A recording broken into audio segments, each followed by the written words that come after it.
باتیں ہیں جی، یہ ماننے کی باتیں نہیں ہیں، یہ کرنے کی باتیں نہیں ہیں۔ میرے آقا صلی اللہ علیہ وسلم نے خصوصی تعلیم کے لیے خصوصی مجمع منتخب فرمایا ہے، عمومی تعلیم کے لیے عمومی مجمع منتخب فرمایا ہے کہ عام جمعہ کے خطبے میں دین احکام کے فوائد اور نماز روزہ اور ان کے فوائد اور ان کے دنیاوی و اخروی فوائد اور نہ کرنے کے نقصانات، چھوڑنے کے نقصانات، یہ میرے آقا صلی اللہ علیہ وسلم نے بیان فرمایا۔ اسی طریقے سے صحابہ کو کی ٹکڑیاں بنا بنا کر کے، جماعتیں بنا بنا کر کے لوگوں کے دلوں کے اندر گویا دین اسلام کے تعلق سے بیداری پیدا کرنے کی مہم چلائی گئی ہے۔ تو یہ عمومی تعلیم ہے، اصل دین یہ نہیں ہے۔ اصل دین سکھانے کا یہ زینہ ہے، اصل دین سکھانے کا یہ زینہ ہے۔ ہمارے بہت سے دعوت و تبلیغ کے ساتھی یہ کہتے ہیں کہ دین کا کام تو اصل یہ ہے، اپنا مال، اپنا وقت، اپنی جان لگا کر اللہ کے بندوں کے پاس جاتے ہیں، کسی سے کچھ لینا دینا نہیں، یہ ہے اصل دین کا کام۔ بے شک دین کا کام ہے، لیکن کل دین کا یہ کام نہیں ہے۔ یہ اس لیے ہے تاکہ میں اپنے بھائی کے پاس جاؤں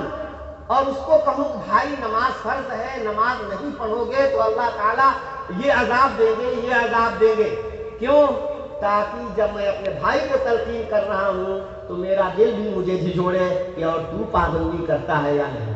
اس نیت سے کہ میں بھی نماز کا پابند ہو جاؤں، اپنے بھائیوں کو نماز کی تلقین کروں تاکہ وہ بھی نمازی بن جائے، میں بھی نمازی بن جاؤں۔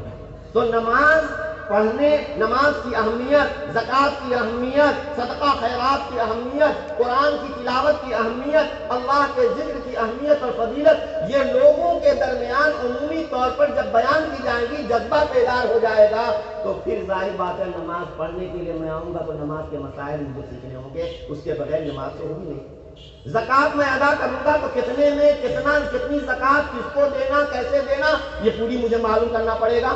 حج مجھے کرنے جانا ہے تو میں کیسے ارکان حج ادا کروں، کیا کیا ہیں اور کن کن چیزوں سے حج فاسد ہو جاتا ہے، یہ مجھے سیکھنا ضروری ہوگا۔ تو معلوم یہ ہوا کہ اول وہلہ میں جو صرف دین کی ترغیب دی جاتی ہے، جس کو ترغیب و ترہیب کہا جاتا ہے، اس چیز میں جاتی ہے، جذبہ ابھارا جاتا ہے، یہ عمومی دعوت کے ذریعے سے ہوا ہے۔ نبی کریم صلی اللہ علیہ وسلم نے یہ بھی کیا ہے تاکہ لوگوں کے اندر جب دین کی اہمیت آ جائے گی تو لوگ خود ہی علم دین سیکھیں گے، خود نہیں سیکھا ہے تو اپنے بچوں کو دین کا علم سکھائیں گے تاکہ ان کے گھر میں ایک مفتی، ایک عالم رہے، تاکہ وہ مسائل بتایا کرے۔ اللہ تبارک و تعالیٰ نے اس عمومی دعوت، عمومی تعلیم